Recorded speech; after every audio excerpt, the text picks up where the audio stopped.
Listen, with global uncertainty looming, your savings and retirement plans are under siege. But there's one asset that has stood the test of time: gold. Unlock the peace of mind that comes with owning gold, the ultimate safe haven. And if precious metals are new to you, Noble Gold Investments will hold your hand through the whole process. They have a team of experts who will guide you every step of the way to safety. Thousands of investors have sheltered their retirement savings with Noble Gold Investments. With gold at an all-time high and looking to climb further, it's the perfect time to get in. Open a Noble Gold Investments IRA and secure your future with a free gold bullion coin. Act now before it's too late. Call 877-646-5347 and claim your free coin before it's gone, or visit noblegoldinvestments.com now. noblegoldinvestments.com, the gold company I trust.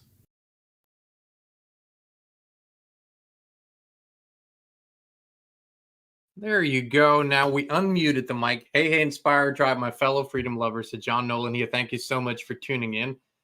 Thank you for being with us in another inspired live stream. Let's kick this off with our beautiful mantra. We're healthy, we're wealthy, we're whole, we're free. So important. It's been the mantra. Hundreds of live streams changed many lives. We get emails about that. Hey, everyone in the live chat. Michael's here. Aaron's here. S. Miller. Jill, good to see you all. Awakened One. I want to step right into this live stream by asking you a question. And I really want your answer either in the live chat or if you're watching later in the comment section. I'm going to ask you something. Are you a slave? Are you a slave? Question mark. I want your answers in the comments or in the live chat, please. Now, here's where I'm gonna assume that most of you will say no. Some of you might feel like that, but I'm not. I certainly can answer this with a clear no. And because I'm not a slave, what do I have? I have free will, sovereignty, and ownership over myself.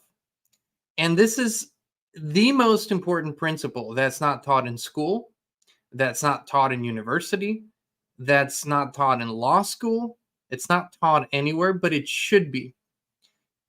The critical point that we're at, and why hundreds of millions, if not, I would say billions of people are frustrated with the situation at hand, frustrated with corruption, with government, with conspiracies and whatnot, is because they don't know that there is a way out.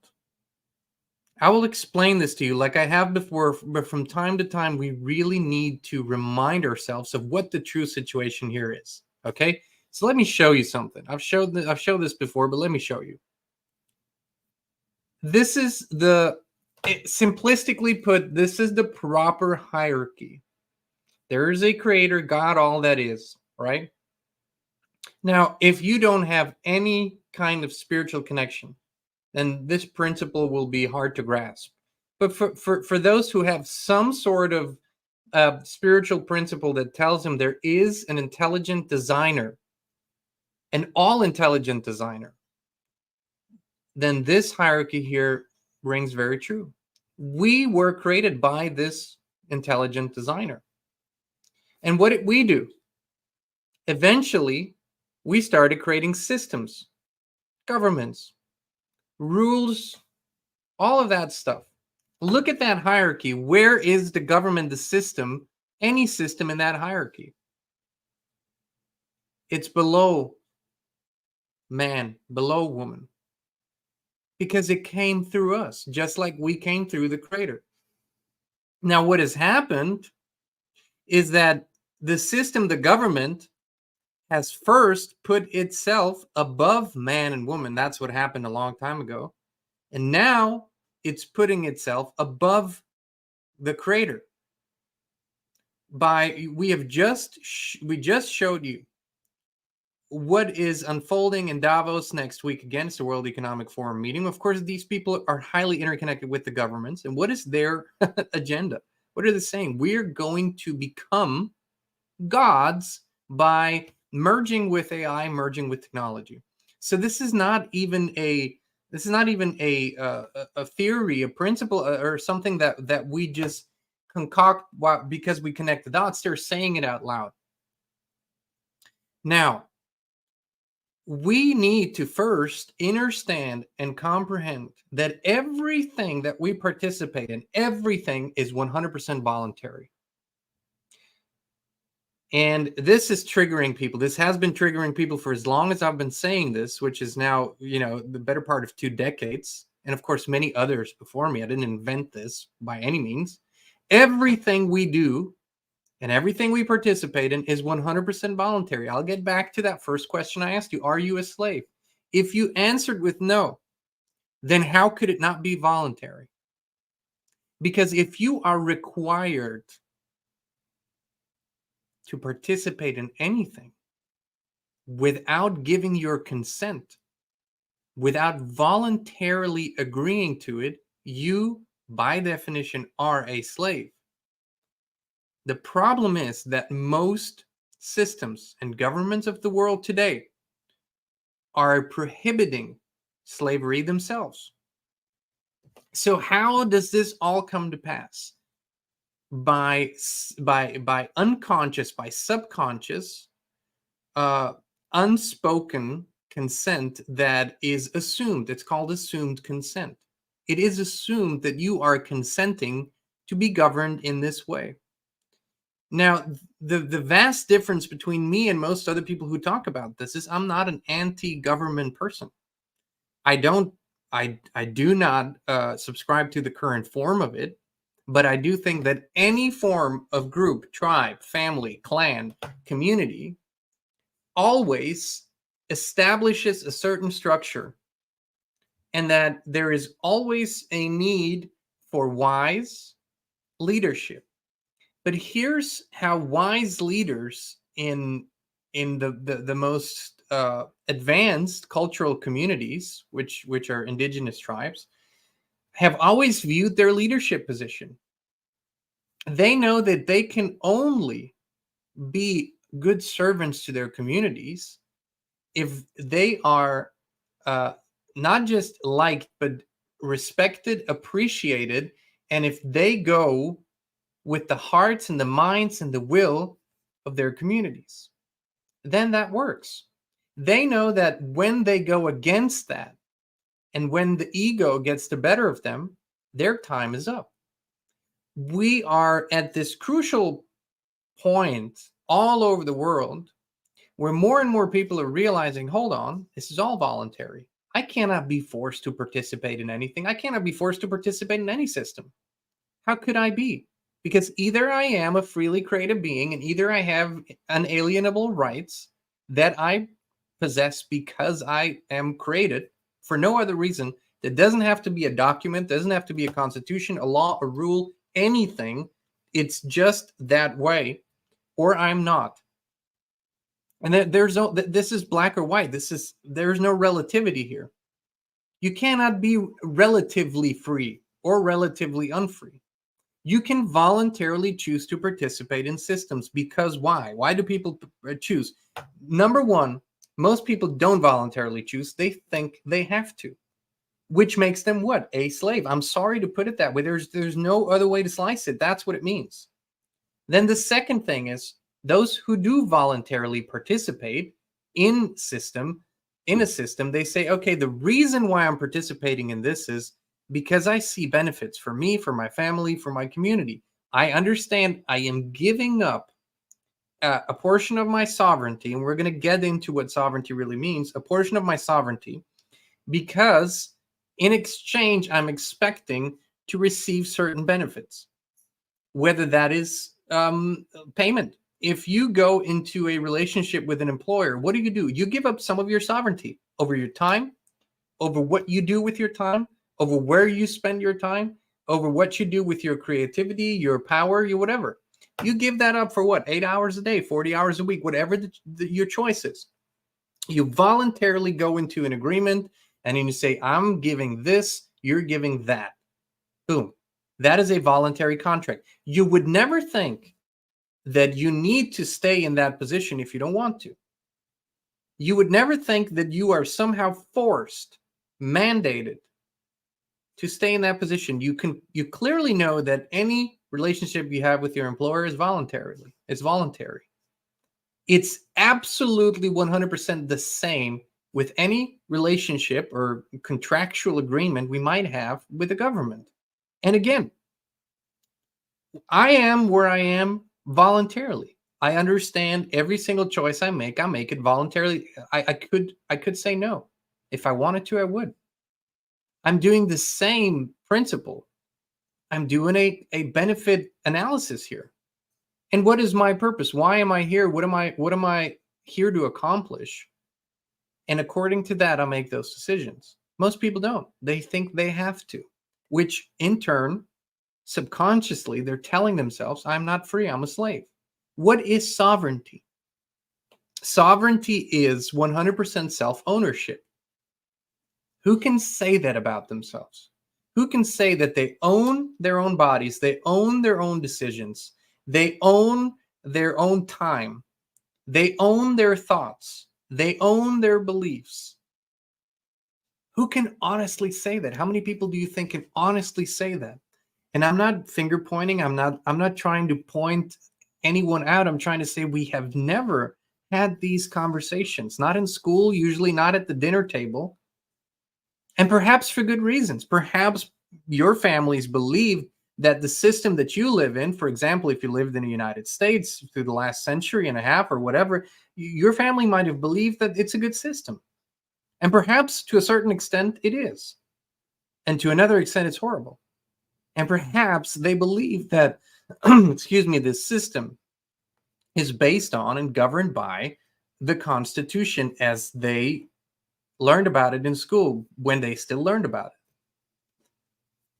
The point here is not to necessarily dissect your system of government and what's good and bad about it.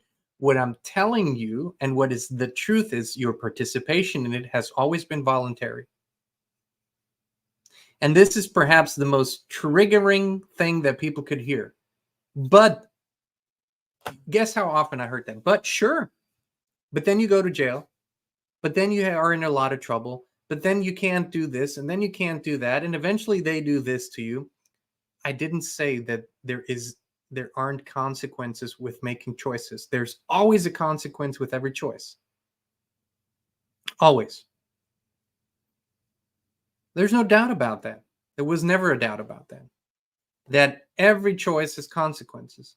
Now, we have, for years, lived completely outside of that system, and we have said no to everything. Not just the things that we didn't agree with any longer, but we also said no to any and all benefits that we could have received, which are really not benefits, by the way, because the government in and of itself doesn't produce anything, doesn't create any value in and of itself. It only sucks the value from others. That's the only way it can sustain itself in the current form. But we did that for a while. We were outside of it. And we decided completely consciously and voluntarily to step back into it for certain reasons. As long as you make a conscious choice, and as long as you understand that you can change that and you can alter that choice as you see fit, that's wonderful. Now, what are the benefits? I will tell you this.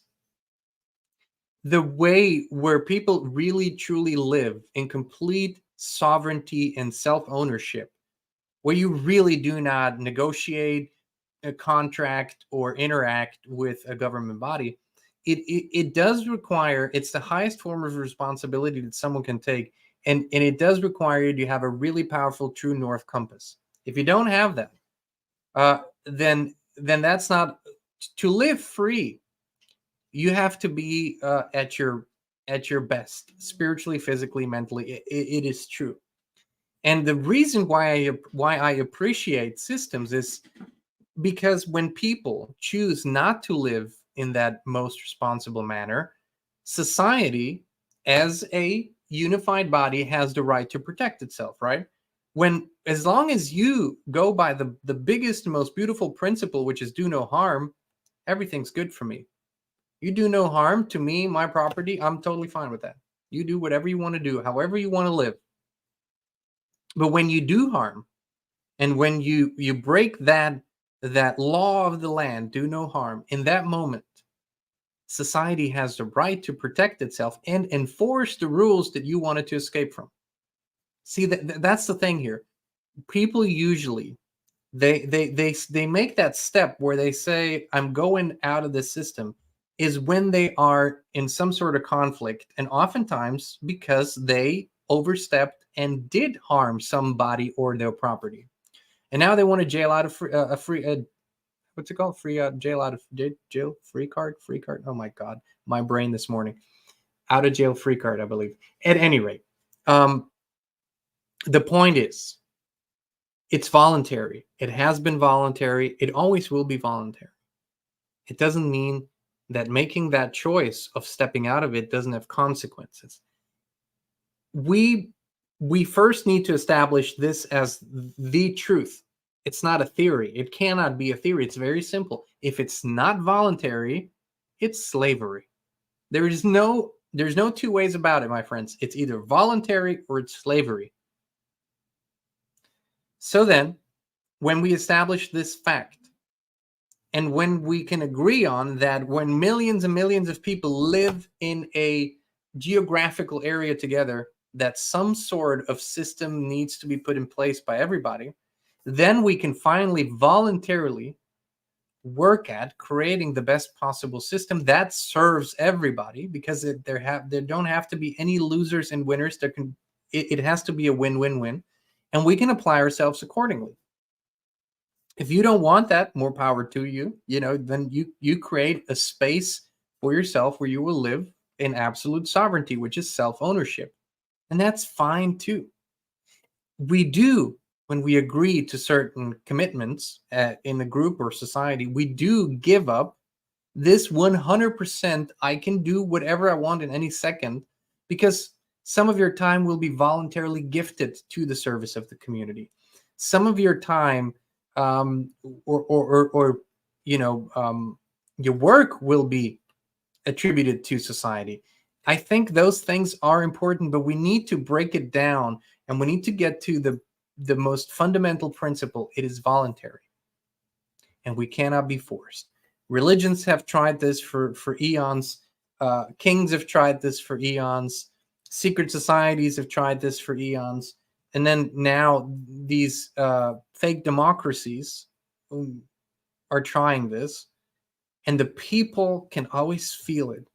You feel it on a spiritual level. This is a spiritual principle. You feel it. And so this has to be taught again. Our children need to be brought up in the knowledge that their participation is voluntary, that their participation in a completely already structured system must be voluntary. They need to know this. And the best way to do it is to be open and truthful about it, but also make them see that if it's done right, it's a beautiful thing and it benefits everybody. This is where we stand on this. And this is what I wanted to share, and we'll continue to share. We'll bring this up. I wanted to show you this graphic one more time because I think it's so important. Look at this. If you want to screenshot it, save this live stream, put this on your phone screen, back screen, because everybody needs to see this every single day. The next time somebody tells you that some immoral or stupid or wrong action is mandated or required of you, think of this and have the guts to say no when you mean no and yes when you mean yes, because that's what freedom is. But this is how it is. And it is time that whoever goes into any kind of leadership position, local, federal, family, community, doesn't matter, understands this, truly stands under this principle. It's submitting to this principle. That's the true sovereignty we have, to submit to this principle again. And then things will be in order. And where there is order, there's peace and there's harmony.